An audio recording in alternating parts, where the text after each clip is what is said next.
Hello students, welcome to the unit number 8 of this course Electromagnetic Theory 2 and Theory of Relativity. This is part B, Theory of Relativity.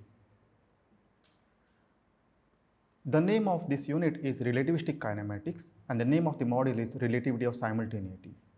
I am Yatin Desai, Assistant Professor in Physics, Chaugale College, Margao. The outline of this module is Relativity of Simultaneity and conclusions from the relativity of simultaneity. Learning outcomes. At the end of this module, you will be able to comprehend the synchronization of clocks for observers in different frames of reference and establish that simultaneity is a relative concept and not the absolute one. Relativity of simultaneity. Suppose that the events occur at some place in one particular frame of reference. A clock kept at that place registers the time of occurrence of each event. The events are said to be simultaneous if the reading in the clock is same for each event. But the question is, what if the two events occur at different locations? To answer this question, let us imagine now that there is a clock at the positions of each event. The clock at A is of the same nature as that at B. These clocks can record the time of occurrence of events and readings in both these clocks can be compared only if they are synchronized. That means these clocks needs to be synchronized. There are many methods of synchronization. We'll first look at the erroneous method of synchronizing and get rid of this method. Let an observer A possess a clock in which a same time is set as in the clock possessed by an observer B. This means that whenever A looks at the B clock, it reads the same time to him as his clock. But the defect here is that if observer B uses the same criteria, he will find that the clocks are not synchronized, even if A says that they are. This is because the method neglects the fact that light takes time to travel from B to A and vice versa. That is, if the distance between the clock is L, an observer will see the other clock lag his clock by 2L by C when other observer claims that they are synchronous. We certainly cannot have observers in the same reference frames disagree on whether the clocks are synchronized or not. And this is the reason why we reject this method. So, there is an apparent way out of this difficulty. Set two clocks to read the same time and then move them to the positions where the events occur. That is, in principle, we need clocks everywhere in our reference frame to record the time of occurrence of events. But once we know how to synchronize two clocks, we can synchronize all the clocks one by one. Since we do not know ahead of time, it is difficult to know the effect of motion of the clocks on their readings or their time-keeping ability. Because even in classical physics, which is a low-speed mechanics, the motion can affect the rate at which clocks run. So, what is the logical thing to do now? Put the clock into the position and synchronize them by means of signals. There will be no complications if we had a method of transmitting the signals with infinite speed. The signals would go from clock A to clock B to clock C and so on in zero time because the speed is infinite. We could use such a signal to set all the clocks at the same time reading, but no signal has this property. All known signals require a finite time to travel some distance, the time increasing with the distance traveled. So, the actual thing to do is, the best signal to choose would be the one whose speed depends on as few factors as possible. We choose electromagnetic waves because they do not require a material medium for transmission and their speed in vacuum does not depend on their wavelength, amplitude or direction of propagation. Furthermore, their propagation speed is the highest known and most important for finding the universal method of synchronization. So, experiment shows that their speed to be same in all inertial observers. Now, we must account for the finite time of transmission of signals and our clocks can be synchronized. To do this, let us imagine an observer at each clock A and B and a light source that can be turned on and off, for example, a flash bulb. Let L be the measured distance between two clocks or between two observers. Both observers synchronize their clocks by using the procedure as follows. A will turn on his light source when his clock reads t equal to 0, and at that instant observer B receives the signal and he will set his clock to t equal to L by C. This method accounts for the transmission time and synchronizes the clocks in a consistent way. For example, if B turns on his light source at some later time t by his clock, the signal will arrive at A at a time t plus L by C, which is just what A's clock will read when A receives the signal. An equivalent method to the above is to put a light source at the exact midpoint of the straight line connecting A and B, and when the light signal reaches them, they set their clocks at t equal to 0. The light will take an equal amount of time to reach A and B from the midpoint. So that this procedure does indeed synchronize the clocks. Now that we have a procedure for synchronizing clocks in one reference frame, we can judge the time order of events in that frame. The time of events is measured by the clock whose location coincides with that of the event. When the clocks at two different places record the same time for events, then events occurring at these two different places are called simultaneous. Suppose that one inertial observer does find that two separated events are simultaneous. The question is, will these same events be simultaneous for an observer on another inertial frame which is moving with the speed v with respect to the first? If not, then simultaneity is not independent of frame of reference used to describe events. Instead of being absolute, simultaneity would be the relative concept.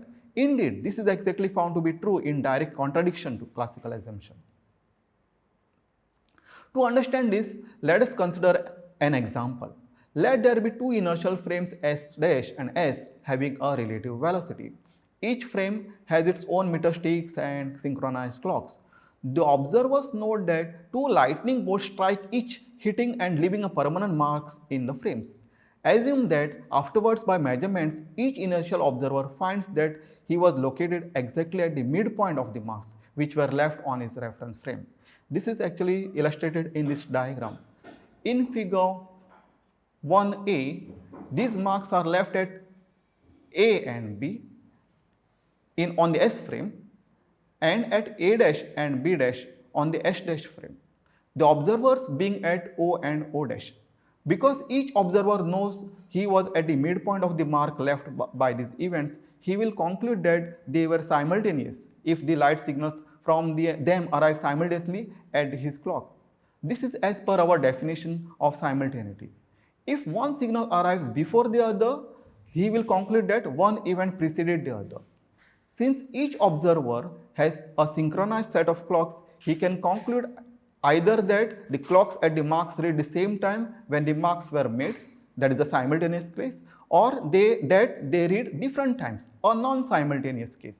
Many different possibilities exist in principle as to what the measurements might show. If S observer finds that the lightning bolt struck simultaneously, will the S dash observer also find this event to be simultaneous? Now consider figure 1b, 1c and 1d. Consider the point of view of S frame or the observer in the S frame, and let the S dash frame moves to the right with the speed v. At the instant the lightning struck at A and A dash, these points coincide, and the instant lightning struck B and B dash, those 2 points coincide. But now S dash frame starts to move. The S observer found that these 2 events occur at the same instant, so that at that instant O and O dash must coincide also for him. However, the light signals from the events take a finite time to reach O, and during this time O dash travels to the right along this direction. This is shown in figure 1b, 1c and 1d. O dash has moved to the right. Hence, the signal from the event B dash arrives at O dash before it gets to O, whereas the signal from the event A dash arrives at O before it gets to B.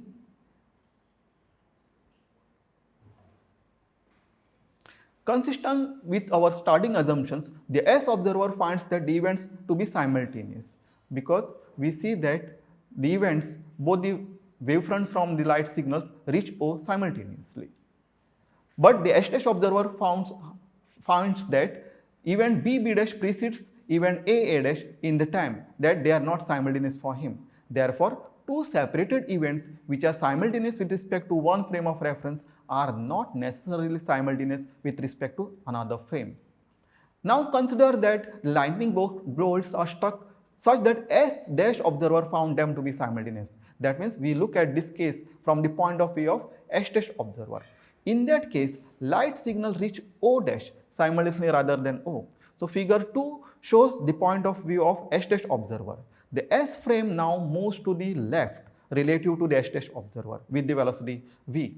But in this case, the signals do not reach O simultaneously. The signal from event A dash reaches O before the signals from event B dash. B dash will take more time to reach O. Hence, S dash observer finds that the events to be simultaneous because at O dash the signal from A dash and B dash reaches at the same time. But the S observer finds that event A dash reaches him before the event B dash. Hence, neither the frame is preferred and the situation is perfectly reciprocal. And that is the reason why we say that simultaneity is a relative concept and not the absolute one. Figures 1 and 2 become indistinguishable. This is figure 2, this is figure 1 and this is figure 2. Both these figures become indistinguishable if we turn them upside down. Neither observers can assert absolutely that he is at rest. Instead, each observer correctly states that other one is moving relative to him and the signal travels with the finite speed c relative to him. If we had an infinitely fast signal, then the simultaneity would have been the absolute concept. Just because our signal has got a finite speed, the simultaneity is a relative concept. Now, there are few conclusions from the relativity of simultaneity. Relativity of time.